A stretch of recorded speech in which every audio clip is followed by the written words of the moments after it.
जी, ये देखते हैं इसकी एक्सरसाइज। एंटरप्रेन्योरशिप। एंटरप्रेन्योरशिप का मतलब होता है कोई बिजनेस चलाना। बिजनेसमैन, बिजनेसवुमन कोई ताजिर औरत। कारवान ट्रूप्स, काफला, वफ्द। फाइनेंशियल इंडिपेंडेंस, मालियाती तौर पर आज़ाद होना। अक्यूमेन, विजडम, दानाई, अक्लमंदी। एम्बिशंस, ख्वाहिशात, द स्ट्रांग डिज़ायर्स। एम्पावरमेंट, कि किसी को ताकतवर बनाना। स्किन केयर प्रोडक्ट, जो कि जल्द को साफ बेहतर बनाने के लिए चीज़ें इस्तेमाल होती हैं। साउथ एशियन हेरिटेज, कल्चरल और हिस्टोरिकल ट्रेडिशन, कस्टम्स, वैल्यूज़, कि आपके कल्चर के मुताबिक जो चीज़ें होती हैं। Wellness product, producted intended to promote physical and mental wellbeing, कि जो चीज़ आपको जिस्मानी और जहनी तौर पर बेहतर बनाती है। कम्युनिटी, मुआशरा, society. Narratives, stories, account. Narrate का मतलब होता है कोई, जिसे हम मुद्दा कहते हैं, कि आपका मिशन क्या है। पैशन, जज्बा। फूड ट्रक, खाने का एक ट्रक। यमनी कल्चर, यमन का कल्चर। रेस्टोरेंट, रेस्तोरां जिस पे आपको खाना मिलता है। कंपेटिटिव, मुकाबले वाला, जहाँ पे कंपेटिटिव, जहाँ पे मुकाबला हो। सस्टेनेबल इनकम, अर्निंग और फाइनेंशियल रिसोर्सेज, के जिस ऐसा सस्टेनेबल का मतलब होता है कि जिसमें आप रिलैक्स रहें, मेंटेन रहें। ऐसी रोज़ी, ऐसी ऐसा पैसा जिसको कमा के आप रिलैक्स रहें।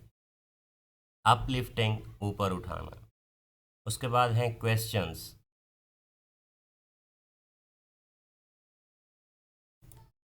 जी, इसका पहला क्वेश्चन है कि who is Hazrat Khadija and what role she does play in the business during her time. तो आंसर है, Hazrat Khadija was the first wife of the Holy Prophet peace be upon him, as well as successful businesswoman who controlled one of the most important caravan trades during her time. What motivates author Zainab Abdi to consider starting her own business? Question number 3. How did Anisa Haji and Annie Kasser contributed to the entrepreneurship, and what were their business focused on? Anisa Haji and Annie Kasser contributed to the entrepreneur in their own ways. Anisa had her own business of fighting the skin lightening industry, the Fair and Lovely. On the other hand, Annie Kasser's business was about embracing her South Asian heritage and its healing tradition to create the natural wellness product. Question number 4. According to Anisa, what is the important thing for the entrepreneur to remember when starting a business? Answer. According to Anisa, one should remember what motivates him, her to start a business, and what is the spark that pushes him or her toward the entrepreneurship. Question number 5. What is Zainab Abdi's personal entrepreneur goal, and how does it reflect her passion? And she asked herself, beyond starting a business, what did she really want to accomplish and what are her goals and dreams? Question number 6. What does author encourage Muslim women to approach the entrepreneurship in the text? The author encouraged every Muslim woman, saying about how their passion and their talents align and how they can turn that into a business. Question number 7. Why does author believe it's essential for the Muslim women to start their own business even if they start the small or face failure? Author says that even if your business starts small or experiences failure, still you are still uplifting yourself and your family financially, and you are becoming the next example of an entrepreneur for the next generation. Question number 8. How do the stories of Anisa Haji and Annie Kasser challenge the stereotype or the cultural norms about beauty and wellness? The stereotypes उस चीज़ को कहते हैं, किसी चीज़ को किसी चीज़ के साथ मंसूब कर देना। फॉर एग्ज़ाम्पल, हमारे मुआशरे में कहा जाता है कि ये जो भारी काम है या ये बड़े बड़े काम हैं, औरत नहीं कर सकती। तो इसका मतलब है ये स्टीरियोटाइपिंग है कि औरत को कमज़ोर समझा जाता है। The stereotypes like the women have been taught that a business market is a competitive place that they should stay away from, but still Anisa and Annie contributed in beauty and wellness. Question number 9. What are some key takeaways from the text that you find inspiring or insightful for the aspiring entrepreneurs, especially Muslim women? Answer. The key takeaways from the text inspiring for the Muslim entrepreneur women are that they should think what they want to achieve and what is their dream. Moreover, they should start a business so that they become an inspiration for the coming generation. Question number 10. Can you identify an additional question or the areas of the interest that arose for you as you read the text? Yes, I can see some additional questions like why does author say that especially Muslim women should be aware of the entrepreneurship? And since how long, और दूसरा question ये है कि since how long author was inspired for the business and why? Question के बाद देखते हैं आगे की exercise group discussion discuss the topic entrepreneurial motivation are the role models in the business in the group following convention group discussion guided by the teacher. ये teacher की रहनुमाई में कुछ एक्टिविटीज़ करनी हैं। आगे देखते हैं हाइफन। हाइफन क्या होता है? हाइफन के बारे में एक चीज़ याद रखें, जॉइन टू वर्ड्स के दो लफ्ज़ों को मिलाकर ये ऐसे बनाता है कि उनका मीनिंग एक हो जाता है। Use hyphen in the writing as the compound noun verbs and adjectives. For example, not so pretty, run down, editor in chief, up to date, bell like, 51, anti nuclear. अब आगे एक्सरसाइज दी गई है in which you have to identify the hyphenated word. She is well known author, well known, इसमें well known है। The 2 year old toddler is very energetic, old toddler। His computer skills are top notch, top notch। I bought a brand new car yesterday, brand new। The restaurants offer gluten free option, gluten free। 2. Hyphenated nouns and adjectives। Fill in the blanks with the correct hyphenated nouns or adjectives। ऊपर जो हमने hyphenated बनाए हैं उन्हीं से करने हैं। The brand new car was decorated for the holiday session. My old toddler is full of childhood memories. We attended a top notch conference on the technology. She is a well known writer known for the suspense novels. The school organised a gluten free for charity. ये जो exercise number 3 है इसको हम बाद में मैं upload करूँगा। 4 देखते हैं। The created hyphenated phrase using the word high in different context. For example, a high rise mountain, a high profile school, a high flying jump, a high speed tide, a high five। इसमें कुछ गलती है, ये high five होता है, otherwise इसका sense नहीं बन रहा। Rewrite the following sentences adding hyphen, जिसमें एडजेक्टिव देखते हैं कि किस तरह से कंपाउंड एडजेक्टिव बनाए गए हैं।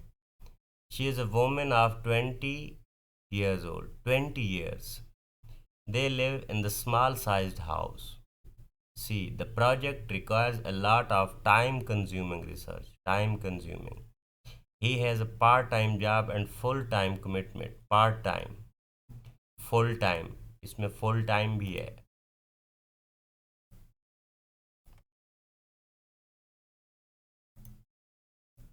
full time commitment। The story was set in the late evening hours, late evening। Denotative meaning क्या होते हैं? Denotation is the literal meaning of word. हर वर्ड का एक हकीकी मानी होता है और दूसरा उसका कॉनोटेटिव मीनिंग होता है कि किस तरह हम उसको इस्तेमाल करते हैं। It is the definition you would find in the dictionary. For example, if you were to look up the word proud in the dictionary, for example अगर आप प्राउड वर्ड को देखते हैं तो इसका टिपिकल मीनिंग क्या होता है? फ़ख्र। A typical entry would read having showing self respect for the self esteem। that's the denotation of the word। अब connotation meaning को देखते हैं। connotation refers to the emotions or the ideas that you think of when you read or hear a word। ये connotation meaning वो होता है कि उसको किस तरह से बोला गया है और आपने उसको किस तरह से अंडरस्टैंड करना है। Take the word proud again, अब उसी लफ्ज़ को हम दोबारा लेते हैं। While it has a clear cut denotation, कि इसका एक ये भी मतलब है, the word that can have different connotation for the different people. अब इसका ये भी मतलब है, प्राइड जो लफ्ज़ है इसको मुख्तलिफ लोग मुख्तलिफ तरीक़ों से लेते हैं। If you hear the word proud you might associate it with the negative meaning, कि जो अगर आप किसी को कहते हैं कि वो शख्स बड़ा प्राउड है तो इसको नेगेटिव भी लिया जाता है। सच एज एगोस्टिकल, कि जो बंदा अनापरस्त होता है, शो ऑफ, या फिर जो दिखावा कर रहा हो। It could also have positive connotation such as self confidence and talent, और इसका इस्तेमाल पॉजिटिव भी किया जा सकता है कि कोई सेल्फ कॉन्फिडेंस है या ज़हीन है। Identify the connotative and denotative meanings. अब इसमें कुछ मैं आपको करवा के देता हूँ, कुछ आपने करने हैं। स्नेक, स्नेक वैसे तो हम सांप को कहते हैं, जैसे ये उसके लिए भी यूज़ होता है, जैसे हम कहते हैं कि आस्तीन का सांप, ठीक है। होम, वैसे तो हम घर के लिए इस्तेमाल करते हैं। होम का दूसरा नेगेटिव या पॉजिटिव मीनिंग ये भी हो सकता है कि रेस्ट की जगह, ठीक है। तो इसी तरह आगे आपने करने हैं, कुछ समझ ना आए तो आपने कमेंट में लिखना है। अब ये लिटरेरी डिवाइसेस को देखते हैं। यूफेमिज्म, यूफेमिज्म किसको कहते हैं? यूफेमिज्म एक ऐसी चीज़ होती है कि जब आप किसी भारी अल्फाज को या भारी बात को थोड़ा सा नर्म अंदाज में करते हैं। यूफेमिज्म इज़ अ माइल्ड और indirect word or expression substituted for one considered to be too harsh or the blunt when referring to someone disrespectful। ये किसी सख्त अल्फाज को नरम लहजे में बयान करना ताकि वो बहुत ज़्यादा बुरा ना लगे। For example, the common euphemism include saying something like passed away instead of died. अब ये जो डाइड है वो मर गया, पास्ड अवे जैसे हम कहते हैं वो रुखसत हो गया। अब पास्ड अवे इसके लिए थोड़ा सा नर्म अल्फाज है। Or saying we have to let you go instead of you are fired, कि बजाय इसके कि किसी को कहना यू आर फायर्ड, कि तुम्हें दफ़ा कर दिया गया है, तुम्हें निकाल दिया गया है, we have to let you go, इसका मतलब यह है कि हमें आपको रुखसत करना होगा। एन ऑक्सीमोरोन, ऑक्सीमोरोन उसको कहते हैं कि दो अपोजिट वर्ड जिसमें आ जाएं, दो अपोजिट वर्ड जिसमें आ जाएं। अब देखते हैं, oxymoron is the combination of opposite are extremely dissimilar words into a single phrase. अब आगे देखें, डीफनिंग साइलेंस। अब देखें डीफनिंग क्या होता है, बहरा करने वाली चीज़, और साइलेंस क्या होती है, खामोशी। दो अपोजिट वर्ड आ गए। अलोन टुगेदर, अलोन अकेला होता है, टुगेदर एक साथ होता है। इसी तरह हम कह सकते हैं बिटर स्वीट, ठीक है। बहुत सारे इसी तरह से अल्फाज दिए जा सकते हैं। आपने एक दो खुद से लिख के नीचे कमेंट करना है। अब नीचे ये देखते हैं कि हमेशा एक बात याद रखें, जितने भी आप अल्फाज पढ़ते हैं तमाम अल्फाज में थोड़ा बहुत फ़र्क होता है। अब ये देखें, फ्यूरियस, फ्यूरियस और इनरेज के दोनों का मतलब अगर हम देखते हैं तो मतलब इसका गुस्सा ही है। लेकिन एक बात याद रखें, ये जो फ्यूरियस होता है सडन आउटबर्स्ट ऑफ एंगर होता है, कि अचानक से कोई बंदा भड़क उठे। और एनरेज्ड का क्या मतलब होता है? एनरेज्ड का मतलब होता है more prolonged and intense emotional state. Furious वो होता है जो एकदम से भड़क उठे, एनरेज्ड वो होता है जो लंबे अरसे के लिए गुस्सा अपने दिल में रखे और उसकी जज्बाती कैफियत गुस्से वाली ही रहे, लेकिन अचानक से भड़क ना उठे। अब इसका सेंटेंस देखते हैं। Furious, the teacher got furious because students did not do homework. अब इनरेज देखते हैं। The teacher was enraged at his stupidity, के टीचर ने बहुत ज़्यादा अरसे तक उसकी बात दिल में रखी, उस पर गुस्सा रहे। स्लिम वर्सेस सिलेंडर, स्लिम किस चीज़ के लिए यूज़ होता है? हेल्दी एंड अट्रैक्टिव के लिए यूज़ होता है। इसी तरह सिलेंडर एलिगेंस, ग्रेस, डेलिकेसी, नज़ाकत के लिए यूज़ होता है, ठीक है। In addition to being thin, कि जब कोई कमज़ोर होता है। अब देखते हैं स्लिम का sentence, he was tall and slim. अब स्लेंडर को देखते हैं, आई सा अ स्लेंडर यंग वूमन, ठीक है। ये जो स्लिम है ये थोड़ा सा पॉजिटिव मीनिंग देता है, जो स्लेंडर है ये थोड़ा सा नेगेटिव मीनिंग देता है। पोलाइट वर्सेस कर्टियस, पोलाइट क्या होता है? Basic level of respect, behaving in the socially acceptable way, कि जैसे ही जिस मुआशरे में आप बात कर रहे हैं वो सोशल नॉर्म्स के उस मुआशरे के मुताबिक होता है और उसको एक्सेप्ट किया जाता है। कर्टियस क्या होता है? डीपर लेवल होता है, beyond the social convention. Polite में आप सिर्फ नरमी से बात कर रहे होते हैं कि मुआशरा आपको एक्सेप्ट करे आपकी बातों को, लेकिन कर्टियस वो होता है जो दिली तौर पर गहरे लेवल पर आप किसी चीज़ की सोसाइटी के बारे में सोचते हैं। ठीक है, इंटरपर्सनल अप्रोच के लोगों के साथ जब आप बातचीत बहुत ज़्यादा करते हैं तो तभी उसके बारे में कोई आपके बारे में बता सकता है कि ये शख्स बहुत ज़्यादा कर्टियस है, जैसे खुश अखलाक। अब सेंटेंस देखते हैं, please be polite to our guests. अब कर्टियस का देखते हैं, the hotel staff is friendly and courteous. Sincere versus genuine. Sincere देखें, ये फीलिंग्स इंटेंशंस के लिए इस्तेमाल होता है, फीलिंग्स या इंटेंशंस के लिए, मतलब ये वन डायमेंशनल है, एक डायरेक्शन में यूज़ होता है। जेन्युइन, जेन्युइन बहुत सारी डायरेक्शंस में इस्तेमाल होता है, can be described as object emotion more than one dimension. अब इसका सेंटेंस देखते हैं, she offered her sincere condolences to the grieving family. Genuine का देखते हैं, his smile seemed genuine reflecting his true happiness.